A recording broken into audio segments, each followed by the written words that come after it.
then we're like, why aren't some of our clients getting the results, right? Like the numbers are clearly saying they should be saving $1,000 a month, or they should have been out of debt by now, or their business should have been making 10K a month by now. They're just not doing it. And we just found that most people don't have financial problems.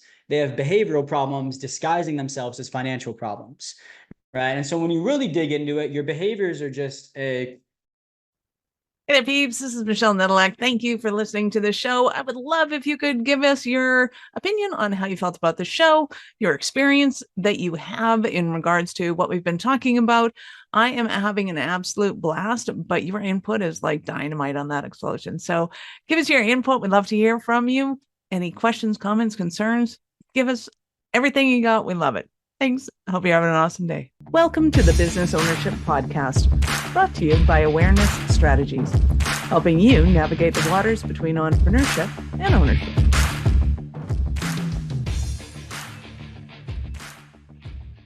Hey there, peeps. This is Michelle Nedelec, and I'm super glad that you're here with us today because I am here with my most amazing guest, Justin. Justin, thank you so much for being here with us today. So excited to be here today. Thank you for having me. Awesome. So give everybody the highlight of who you are and what you do for business. I love it. So my name is Justin Buonomo. If you see the spelling in the show notes or the title, it is a tongue twister. It's like the funnest thing to spell over the phone. But it's like Geronimo with a B. And just was telling Michelle before we hopped on here, I'm originally from Rochester, New York. I grew up there right near Toronto, Canada, about an hour east of Buffalo. And I live now in Maryland, about an hour north of Washington, D.C. And I've been down here actually for almost 14 years, which is crazy. I came down here to go to college. I played college lacrosse in an incredible university called Stevenson University.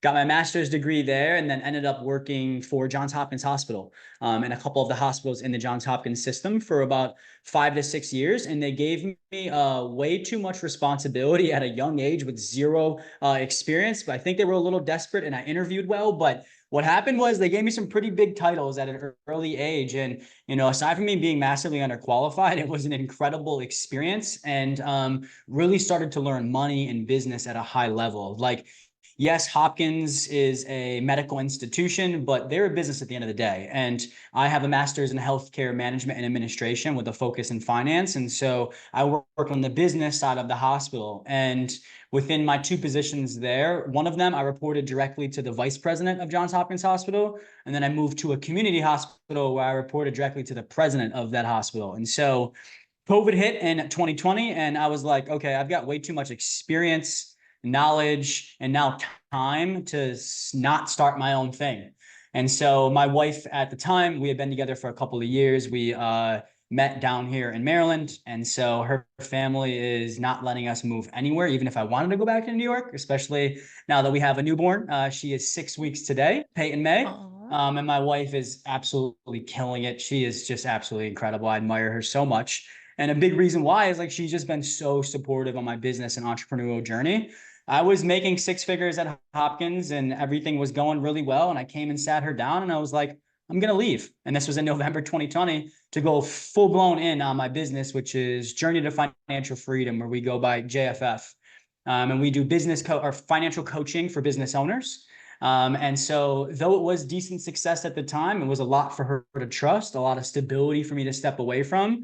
And thankfully we did, though. So over the past 4 years, we've been so blessed with the business success that we've had. We've definitely had our trials and tribulations. We're going through a couple right now, just like any business owner, but it's been a beautiful experience to work with business owners on their finances. We help them with their systems and strategies, but what makes us a little bit different is that we also focus on like that internal world, right? Like you can have the best budget and balance sheet and goal plan in the world, but if your beliefs don't line up with the results that those tools are trying to get you, you'll never get long-term sustainable results. And so on top of that, we like to do it from like a fun manner. We're very modern, where it's like, I want you to spend your money. I want you to live your life, right? But I want you to do it in a calculated, controlled, and confident fashion so you can make financial progress at the same time. And so we've got a couple hundred clients around the world. I got a team of 10 that work for me, and we were very lucky. Our second year in business did 7 figures annually, and we haven't looked back since, and just having so much fun doing it. And so just being able to communicate with people like you and your audience around that passion, I'm sure that you're going to feel it today.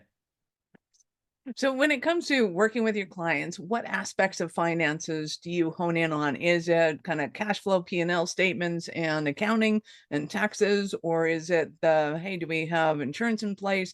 What are the aspects that you're honing in on? Such a good question. So there's a lot of generalities across the board, but also every unique human being is a unique human being. So they have their unique variables, which kind of make their experience with us a little bit different. So we can customize and then get them best results. But what I would say is we kind of focus on two main buckets. And the first one being the systems and strategies, right? Systems are like your tools, right? And so we help them implement the right P&Ls, or what people would call budget, for personal and business.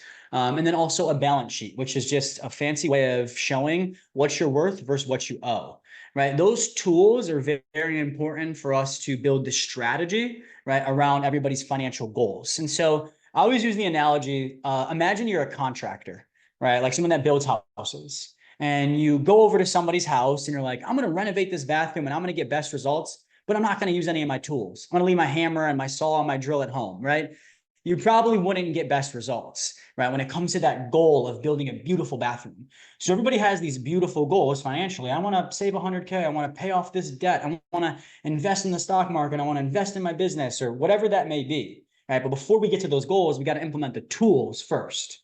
Right, so we do that, and then we build the strategy around the goals. So everybody's goals are a little bit different, right? And so once we establish what those goals are, we then help you establish which ones to go after first, right? Because people are always like, should I buy a house first or pay off my credit card debt? Should I save my money first or pay off my credit card debt? Should I invest money in my business or save money first, right? And so I call it cadence of accomplishment. Like, what makes most sense to accomplish first? And then also, what can we accomplish maybe in parallel? Like, not have to wait for one to be done to do the next. And so we like to say that we'll help you establish the fastest, cheapest, most stress-free and trustworthy way as possible, right, on how you're going to accomplish your financial goals.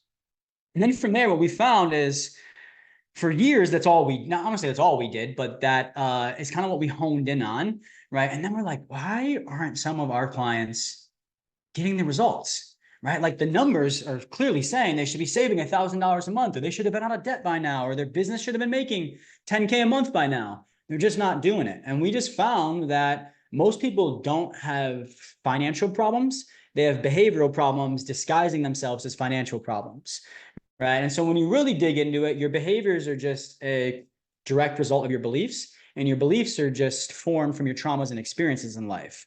So we started focusing over the past couple of years on the internal world of the client, like really working through limiting beliefs that would hold them back from getting the results that we established with the systems and strategies. And so after those two things are in place, right, then we shift our focus to their income, right? Because when people first come to us, if they can't handle 5K a month, what makes you think you can handle 20K a month, right? Like, we want you to make more money. We're not against making more money, right? But it doesn't really make too much sense to teach people how to make more money until they have the systems and strategies in place to, one, handle their current situation correctly, and then be able to welcome and steward more properly. Does that make sense? It totally makes sense. So a lot of the advice that I got years ago, one was the most useless piece of information I got was buy low, sell high. Yeah, no kidding. And to and to pay yourself first, because there's a lot of nuance in that that people don't really understand. It's not about paying your visa off first. It's about creating, net worth.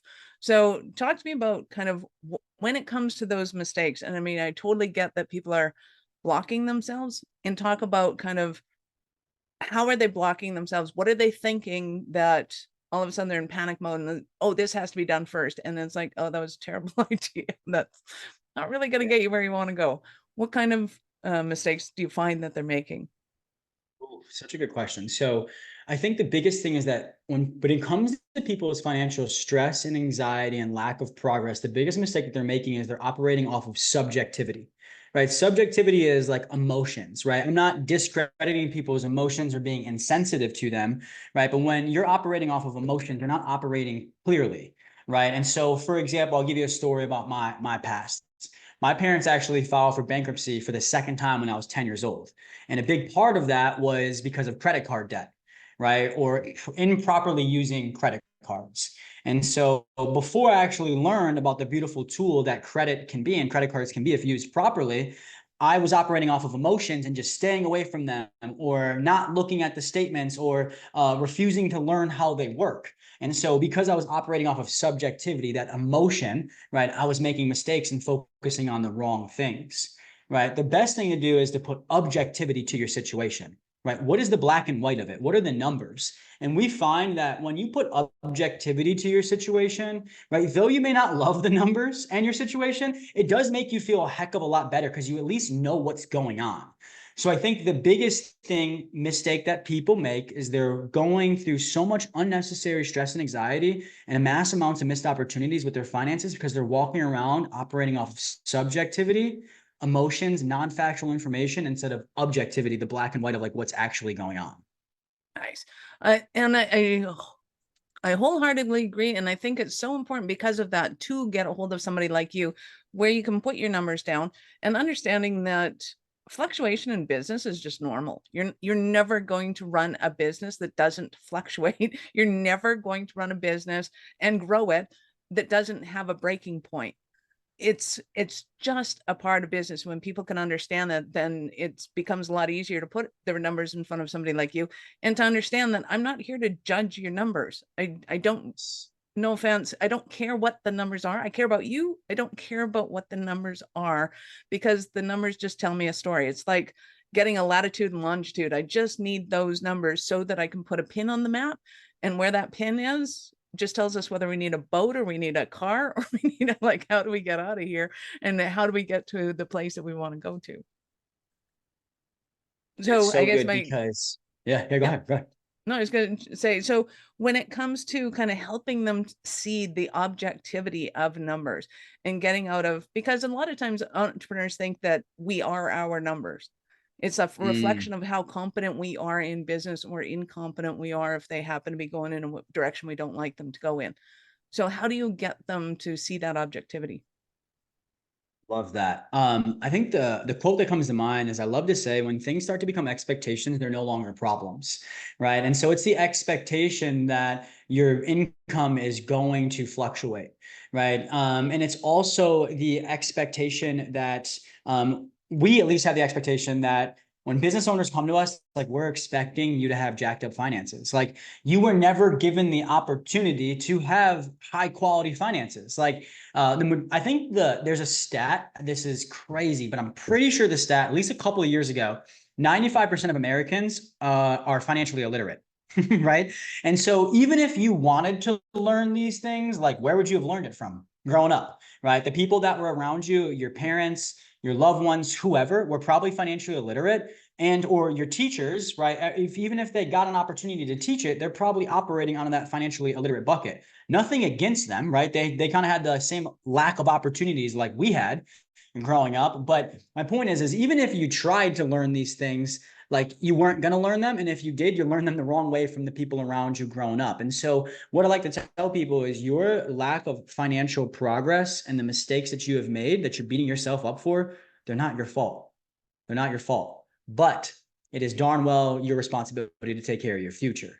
And so when we kind of shape it like that to people, I think they really just kind of let their guard down a little bit, realize that, like, they're very safe with us and that we're not judging them at all. And, like, again, when things start to become expectations, they're no longer problems, right? And so let's figure out what's going on and then work through it so you can take responsibility of your future. And I think a big part of that responsibility is understanding how to manage a variable income, right? Like, my income is completely different each month, but I have the right systems and strategies in place to know, like, bare minimum, what do I need and where is that money coming from each month? And if there's a gap, like, just for easy numbers, I need 15K each month. And looking at May, there's only 10K coming in. I know that ahead of time, which makes me proactive instead of reactive, so I can go act on it and overcome instead of succumb to the failure at the end of the month of not meeting my goal. And then the last thing is, like, the biggest thing that I had to work through on my own was separating my self-worth from the numbers. Like, when we had a good month, oh, I'm a good man, I'm a good husband, I'm a good son of God, like, I'm a good business owner. We have a bad month, oh, I'm a POS. I should just throw in the towel. I don't have any value. And so it's a big part of business ownership and getting your finances together is just Understand that your numbers are going to fluctuate. It doesn't mean anything about you as a human being, but where you can find value in you as a human being is how you handle those fluctuations. Right. And so I think those are some of the things that we really just do with our clients, just try to de-arm them a little bit, realize like no shame, no judgment, no embarrassment. Like what you have done financial mistake wise and lack of progress is not your fault, but it is your responsibility to take care of your future. And we want to give you that opportunity to do that in a judgment-free zone. Love it. So talk to me about your journey through the seven-figure threshold, because a lot of people think, oh, once I get to that threshold, I made it. Some people go, oh, that's when the problem started. And some people go, I didn't really expect it to happen. I kind of tripped over it. What was what was that journey like for you? Most authentic thing that comes to mind is God put me in this paradoxical corner at a young age where he gave me all of the earthly things that I thought were going to create long-term happiness for me. And when I accomplished them, I was just as depressed and as anxious as I was before. And so to give you an example, well, really to build off before I build on that, like I've just realized that there's amplifiers of happiness and there's source of happiness, right? And so source of happiness, whatever higher power you believe in, I'm a Christian and believe in God, and like that's my source of happiness, right? My relationship with God, right? But for years, I was mistaking money and materialistic things as my source of happiness instead of amplifiers of happiness, right? To give you an example, when we hit seven figures, I was pumped for about 20 minutes, right? Amplified my happiness, short term, acute happiness. But after that 20 minutes, it was just the same old depression, anxiety, and problems that I had before, right? And so what I learned in my journey is that difference between amplifiers of happiness and source of happiness. And there's nothing wrong with materialistic things. There's nothing wrong with driving your dream car. Me and my wife, we've bought our dream house and renovated it, right? And we make very good income each year. And so there's nothing wrong with those things. Just understand the objectives of them, particularly the objective around the happiness that it provides and what type of happiness. And so I really just realized that even making a number that people think that their life is going to be perfect after they make, I truthfully just realized I really am not my numbers, right? I'm everything that's going on internally. And it's not about the money that you make. It's about the person that you become in the process to hold that success, to understand the value in that money. And then also realize that money's the tool, freedom's the goal, right? So that's kind of what I learned in the process. I love it. So in a moment, I'm going to ask you about a Cinderella story of one of your clients. But before we do that, we're going to take a quick. Are you running a business over seven figures but still struggling with technology headaches? Pay attention, you do not want to miss this offer. This podcast episode is brought to you by Awareness Strategies, who is offering a custom-built digital adoption roadmap for anyone running a business over seven figures who's wanting to grow their business in the next 5 years. And it's not just a roadmap, they offer full implementation as well if that scares the out of you. Check out awarenessstrategies.com/roadmap for more details today. The link's in the show's notes. Don't regret not doing this. Do it now. That's awarenessstrategies.com/roadmap. So I'm super excited to hear about an example of a Cinderella story of one of your clients. I'm excited to share. It's one of those things, a good problem to have. I don't know which one to share, but one sticks out to me in general. And she came to us about a year and a half ago. She had tried everything underneath the sun when it came to her finances, all of these different programs, different books, therapy. And she was a hustler by nature. Like she just thought that she was going to outwork the poor money habits, right? And just earn her way to financial freedom. And sometimes that does work, but it's not the best route, right? Like I always say, there's some people going into the gym, working out a particular way, getting jacked out of their mind, but there might be a better way to do it. They're still getting the results, but there might be a better way. And so when she came to us, she was making about $3,000 a month and extremely anxious and stressed about money. Her and her husband arguing all the time, right? And so what we did is we implemented the right systems and strategies for her just to get that objectivity like we talked about. And then we started working through any limiting beliefs that would really hold her back from taking that leap to the next level. Right. From there, she started earning more, little by little, getting more clients. And money is an attraction thing. It's an energy thing, right? There's either, I love the book by Ken Honda, Happy Money. There's either sad money or happy money, right? And she started to learn how to attract happy money. And then from there, we then started to focus more on her income. Now that she had done the ground level work, the foundational work that made more sense, that made it make sense to make more money, right? We shifted to focusing on her income, and now she consistently each month makes between $40,000 and $50,000 a month, and she's going to do it for the rest of her life. And so it covers all of her expenses. She's got a full-blown team that works for her now. She works when she wants, how she wants, operates in her zone of genius. And unfortunately, right now, her mom's a little bit sick, but she's been able to take off over a month completely from the business, be with her mom, and the income hasn't dropped at all. So I just absolutely love that story amongst many others. I love it. So let's talk a little bit about kind of being the thresholds that you see in business.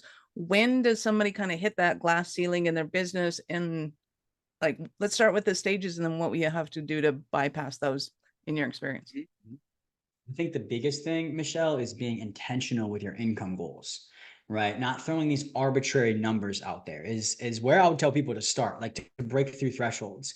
Because we had a mentor a couple of years ago, and they were making $1 million a month, right? And I'm like, I thought it sounded so cool. I'm like, I want to make $1 million a month. And then I sat down and broke down the numbers of what that would take workload wise for me, clientele wise and staffing wise. And excuse my language, but I was like, F that. I don't want to do that. Right. And so then I had to ask myself, what makes most sense for me capacity wise? Right. And then, so that's step one, becoming intentional with your income goals. Like, what do you want your life and your business to look like? Right. And so second would then be coming up with what we call your financial freedom number. Right. Your financial freedom number is how much money do you need to make each month, right, to cover your expenses and your lifestyle, right? And really all financial freedom is owning an asset or assets that make you enough money each month automatically, eventually, without you having to show up. That money is then going to be enough to cover your expenses and your lifestyle, right? And so let's just say for easy numbers, that's $30,000, right? That's the second thing on top of capacity. It's then what is your actual real financial freedom number, right? Then from there, we can then assess how far you are from that, break through the glass ceiling that you're at, and intentionally go after an intentionally traded number, right? And so when it comes to breaking through glass ceilings, right, the biggest thing is to just be intentional with your income goals. Don't throw arbitrary numbers out there that then you're going to make yourself feel some kind of way about when you don't accomplish. And then if you do accomplish it, you might be like, oh gosh, what did I do? Right? I don't have the capacity to do this. This doesn't make any sense. Right? And then you got to scale backwards, which is never fun. And so get intentional with your income goals, and then it'll show you what glass ceilings you truthfully need to break through and why. So when it comes to kind of working with business owners let's look at that kind of that $1 million mark, because I think it's usually a turning point where it's like, okay, I need to make a decision here. Am I going to be an entrepreneur, the one doing the work, or am I going to run a business? It's like, and it is very heartfelt moment. And you can have a team of 10, 15 people, and you can be making, 100,000 a month, 800,000 a month. It's almost as if the numbers are relevant because it depends what business you're in. It depends on a whole lot of things as to how those numbers transpire. But at some point you got to decide, okay, are we going all in, or am I going for, I want to be able to play and, get my hands dirty in this business? Have you noticed that? And what kind of information do people tend to need or tend to want to have in order to be able to make those decisions? Such a good question. And you kind of said it, but I love the quote that there's a massive difference between being an entrepreneur and being a legitimate business owner, right? And it's like, do you have a legitimate business, or do you have a high risk and high stressful job? And so when it comes to hitting that mark and like, all right, am I really doing this? You can make $1 million on your own short term, but if you want any other value or fulfillment in any other area of your life outside of work, and you want to sustain that $1 million mark and or grow, you're going to need to hire some help, right? And so one thing that I tell my clients when they want to scale, 2 expenses that you're going to want to get familiar with, let alone love, are acquisition cost and fulfillment costs, right? Acquisition costs are what does it cost you to acquire a client? And a lot of times a big part of that cost, yes, marketing and advertising costs, but like hiring somebody else to take your sales calls for you, right? And understanding, it depends on the industry that you're in. But the coaching consulting industry, you want to keep your acquisition costs below 25-30%. Right. And so people are like, wait, I'm handing over 25-30% of my money. Yes and no. Right. Yes, you are, but it's for one going to free you to operate in your zone of genius. There's only things in your business that you can do. Right. Just because you're good at something doesn't mean you should be doing it. Right. And so I'm great at sales. I did really good doing the sales for our company for a while. Right. But I hired a sales team who is just absolutely incredible because they love human beings. They have their best interest in mind. And if we have a solution that fits somebody, they invite them in. Right. But what happens is it frees me to do the things in the business only I can do. Right. And so when I'm doing the things in my business that only I can do, and I'm able to put the time and energy that those things deserve, then ultimately the top dollar income starts to increase. And no, I'm not losing 25-30% of my money. I'm actually making a heck of a lot more than that because I was able to operate in my zone of genius. Right. And then fulfillment expenses are just, now that you sold something to a client, what does it cost you to now fulfill those services that you sold them? And so the best marketing in the world is a world-class client experience. The name of the game these days is not constant acquisition, it's retention. Right. Your best paying clients are your current ones, but not if you don't knock their socks off with the first experience. Right? And so fulfillment expenses allow you to do that. And so when it comes to scaling, right, I almost hate to use that word, but when it comes to sustaining and then scaling, whatever makes most sense for you, right? Yes, you can make $1 million on your own, but if you want to continue to have that success and also have wealth in other areas of your life, you're going to need a little bit of help, right? With AKA a team. And understanding those two expenses are going to help you when it comes to building the team. And the last rule of thumb that I like to operate off of, the first year that you hire a team, after they're onboarded and trained, you should be making $100,000 per head, right? So if you have a team of 7, you should be making $700K at least, right? After the first year, if they're the right fit for the position, it should go up to about $200,000 per head, right? So just some numbers, some objectivity, right? And some compasses, if you will, to help you be comfortable with doing this business thing the right way, if you will. I love it. I know our listeners are going to want more from you. How did they start that journey? I forgot what we're putting in the show notes. It's all good. Okay, never mind.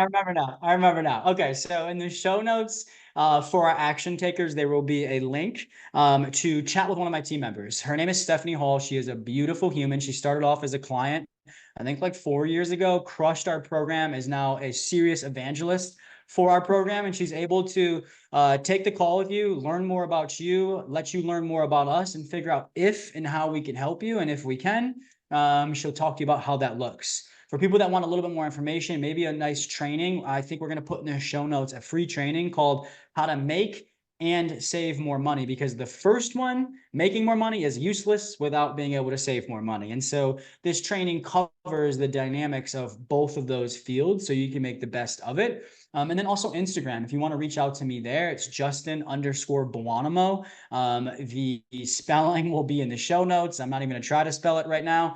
It'll be in the show notes. Follow me there, shoot me a DM, and I'd be happy to chat. I love it. Keep in mind, peeps, that at the point of this recording, Stephanie's still in there, and if she's out making her millions and things and she's not available for a free call, well, then somebody will be. So go ahead and check out the show notes. We'll have all of Justin's links there. Open it up in a new browser because we're not done yet.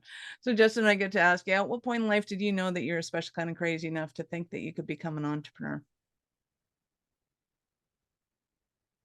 I was laying on the beach, Hawaii 2020. It was right before COVID. We almost got quarantined in Hawaii, which I was kind of hopeful that was going to happen.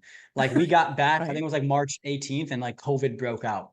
But even before I was taking that scare seriously, I remember laying on the beach. We're on a private beach in the North Shore of Oahu, and it was like 9 o'clock. I just got out of the ocean. I had no towel, nothing. And I laid on the sand and stared up at the sky. And I was like, I need to figure out how to do this, have this life be my life for the rest of my life. And so right then and there, I was like, the only way that I'm going to do this is if I become an entrepreneur and live life on my own terms. And so right then and there, I knew it was for me. And then when I told my wife I was leaving my very promising career at Hopkins, and the look on her face, I was like, oh shit, this is real. I am that special kind of crazy, and we're really doing this. Nice. I love it. You've been absolutely awesome. Any last words for our peeps? I think a lot of money talk today, but just remember that money is not the end goal, right? It's the opportunities that after you master money, what will be available to you. And our company slogan is money's the tool, freedom and wealth are the goals. Right. And so I just want y'all to realize that, like, when you're taught money by the right people who have the right intentions in mind and teach it the right way, it becomes a lot easier, a lot more fruitful, and you can really leverage the beautiful tool that it is to unlock your dream life. And I'm here for you if you need anything. I love it.